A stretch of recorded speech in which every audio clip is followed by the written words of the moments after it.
Hi everyone, and thanks for being with me. I am forever bewildered by the way there is a discussion, an argument, a disagreement around climate change. And it fascinates me to look at how the Liberal Party, the Labor Party and the Greens are fighting this particular fight. The interesting thing that I've discovered about all of these arguments is that to some extent they all agree that climate, the changing climate, the carbon dioxide in the environment, the way we burn fossil fuels is certainly an issue. Not one of them, particularly the Greens, disagree with any of that. But what does fascinate me is the way we fight about it. Now, on the extreme left, you've got the Greens who says that, that gas and other sort of emissions should be ceased and that we should just dispense with them immediately and that's it. And we should forget about almost that transition to renewables. On the other hand, you've got the Liberal Party who are saying, yes, to some extent we do believe that there is a climate issue and we're going to help to try and get there. But the only way that we can get there is by having nuclear energy. And then you've got the Labor Party who sort of sit in the middle saying, yes, there's definitely a problem and we're going to find ways to get there by renewables and we're going to get there in 10, 15 years. Whereas the Liberal Party are going to take forever to build these power plants, these nuclear power plants, and that is going to cost billions and billions of dollars. And that it will be so far down the track that we may just forget about all the things that we've done or could have done in relation to renewables, power lines and the infrastructure. So this is the debate, and I'm fascinated to see that it actually goes nowhere, except the government, the Albanese government are actually doing something about it. The Greens want them to do more and the Liberal Party want them to pull back. In fact, the Liberal Party are now suggesting that they withdraw from the Paris Climate Agreement. Now, that in itself is a bizarre thing, I think, to suggest. And what I can't understand is why someone like even the Liberal Party can agree that working towards renewables is a good plan. Now, the shape of that is can be completely different to what the Labor Party are implementing right now, but at least some change could potentially take place. But they offer nothing apart from this one solution, which is about nuclear. Now, the jury's out, I think, on nuclear, and I've read heaps and heaps of reports on that, and I've looked at all the videos you can for and against, and there are arguments that balance each other out on both sides. The main issue, however, has to be cost. And also, I guess, an accompanying issue is the amount of time that it would take to build a nuclear reactor. And then there's this third issue, is where in the hell do you put the things so that you don't have to build a whole lot of infrastructure to transport the power from the station to the homes. So there's a number of issues there. And to be fair, the Liberal Party haven't come up with those solutions. They haven't developed a plan that they can actually talk to the community about. So for the Liberal Party, it is about disseminating and telling people untruths to some extent, or at least not disclosing what their plan would be. So this created a problem. So Dutton, so there's a couple of articles in relation to this, and I'll just talk to you a little bit about some of those. Opposition leader Peter Dutton has signalled he will scrap the nation's legally binding 2030 climate target and risk Australia's membership of the Paris Agreement on climate change following his vow to deploy nuclear energy to reach net zero by 2050. Dutton declared on Saturday that a coalition government would not pursue Australia's legally binding climate target to cut emissions by 43% from 2005 levels to 2030, a significant escalation of Australia's long-running climate policy war ahead of the next federal election due by May next year. Dutton told The Australian on Saturday that the government's renewable goal was unattainable, and there's no sense in signing up to targets you don't have any prospects of achieving.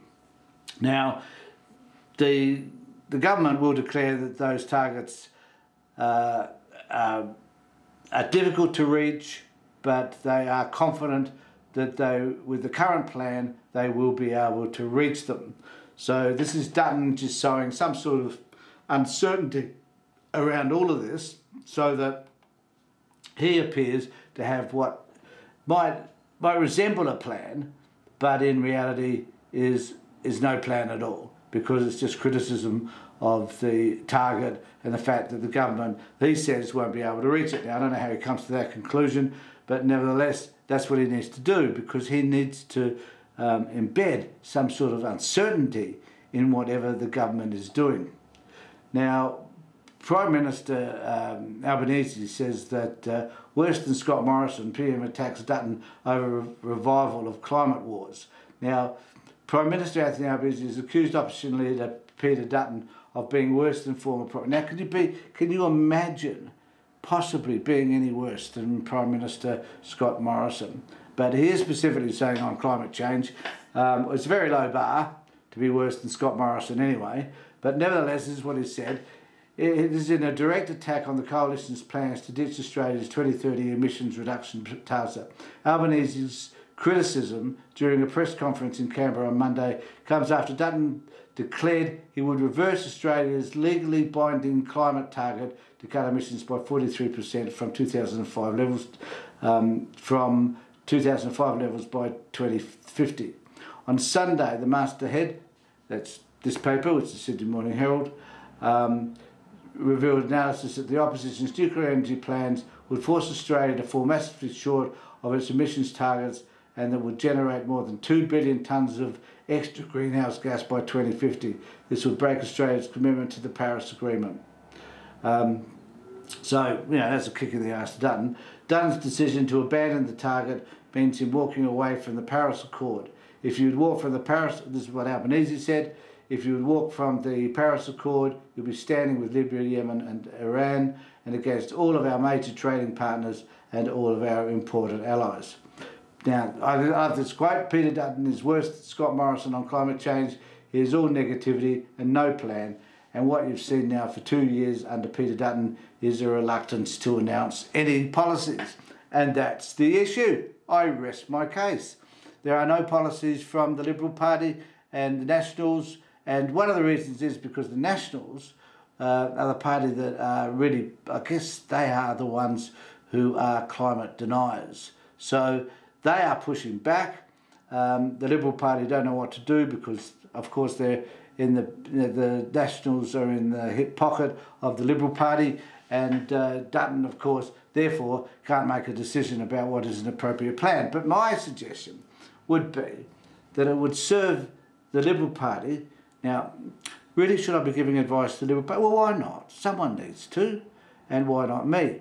And one of the reasons why I would be suggesting to the Liberal Party that they adopt a more nuanced approach to this whole issue and help the government to develop a policy that both sides can agree on. Now, the Liberal Party also wished to win over the Teal seats that they lost during the last election. Now, making a stand in the way that they have against climate change and putting up nuclear as a possibility for them creates problems with that cohort who are that balance between the Greens and Labor.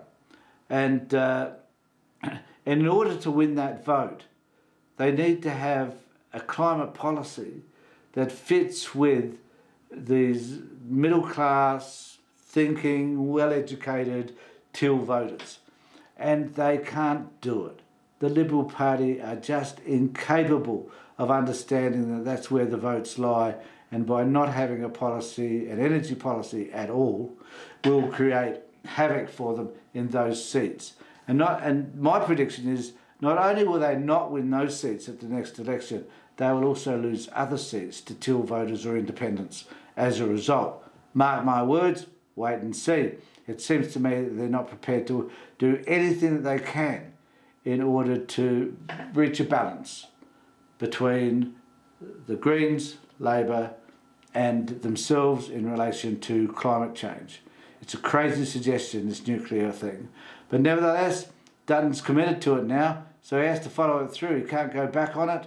And let's wait and see if he actually does produce the figures that are required in order to demonstrate to the public that not only will it be cheaper energy for us, but it can be done in a timely manner so that we're not down the shit and suffering extreme climate weather until the time that he actually gets them built. Let's wait and see what happens on this.